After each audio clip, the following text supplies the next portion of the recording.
Hi guys, a lot of you have asked me about the 1080p on the little ZV-E10. Well, I've got some good news and some bad news. Let's talk about it.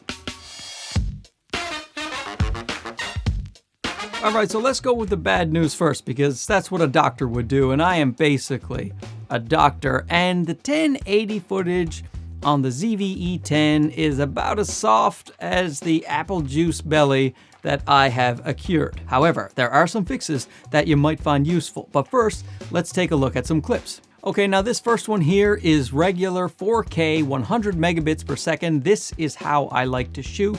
And now I'll switch over to the 1080 at 50 megabits per second. That's the highest megabits per second I can do on the ZV-E10. And if you can't tell that the 1080 footage is a lot softer than the 4K, I will zoom in to my glorious eyes. Check this out. As you can see, the 1080 is a lot softer than the 4K when you zoom in this much. Now, obviously, we're not zooming in 300% all the time, or ever really. So if full screen that 1080 footage was good enough for you, great. You don't have to watch anymore. Just go out there and shoot your 1080 footage. But if you do want sharper footage, but you want smaller file sizes, because that's a lot of the reason people don't want to use 4K. They don't like how it's a bigger file size. Well, there is something you can do. You can still shoot 4K, but use the 60 megabits per second instead of the 100 megabits per second, and you will still get very good quality. Quality. Let's go take a look. So here's the regular 4K at 100 megabits per second, and here is the 4K at 60 megabits per second. Now let's zoom in to my sensual eyes. Here they are. Oh, look at that. And there's not much difference between the two. The 60 megabits per second is a little bit softer than the 100 megabits per second, but it is definitely close. And now if we zoom into the 4K 60 megabits per second and the 1080 footage, you can see how much sharper the 4K 60 megabits per second footage is on my gray eyes. They used to be blue. They used to be a bright blue, but now I'm marching toward the grave. That's what happens when you get older, kids. So in terms of real numbers for file size, a 1-minute clip of 1080 footage is about 400 megabytes, and a 4K clip is about 800 megabytes. But if you use the 4K 60 megabits per second instead of 100, your clip is about 450 megabytes per second. So now you have 1080 400 and you have 4K 60 megabits per second at 450.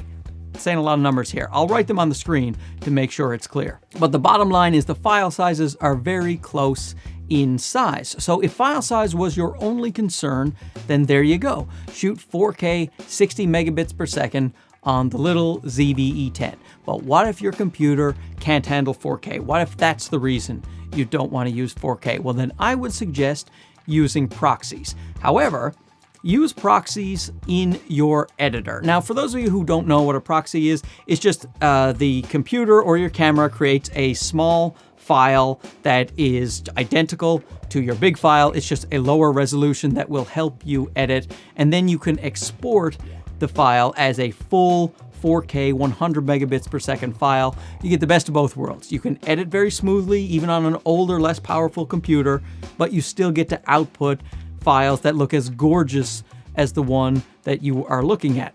Now, the reason I said earlier that you should use your computers, your NLE's proxy ability, is because the proxy in the Sony camera, if you turn it on, it's on tab 2, page 2, but if you turn on the proxy recording in your little ZV-E10, you will lose face and eye autofocus. It will go to a center autofocus, so waving your hands in front of the screen like this will make the screen focus on your hands because it's the center focus. You lose that very reliable eye autofocus. Right now I have a little box around my left eye in the little LCD screen there, but if you turn on proxies, it disappears and it's just the center focus. That's why I would never use proxies in the camera. I would use it in the editing software itself. Now, if you want to know how to use your editing software to do proxies, let me know in the comments below, and then I can do a video about that. And so a lot of you asked to see a studio test as well, so I will show you that now.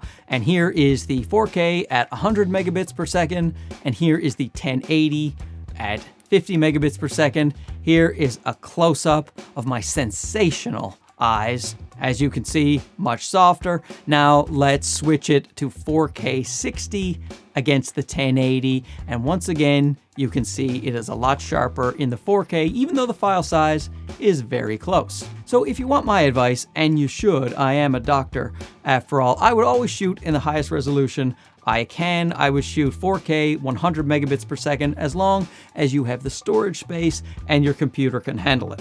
If you're worried about storage space, I would switch to the 4K 60 megabits per second and then edit that.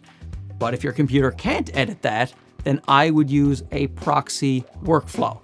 And if you want the best of all, the small file size, easy editing, I would use the 4K 60 megabits per second with the proxy workflow. So anyway, thanks for watching. Don't forget to like and subscribe if you haven't already. Leave a comment down below or a question if you have one. And thanks for watching. We'll see you soon. Okay, bye-bye. My gorgeous gray bloodshot eyes.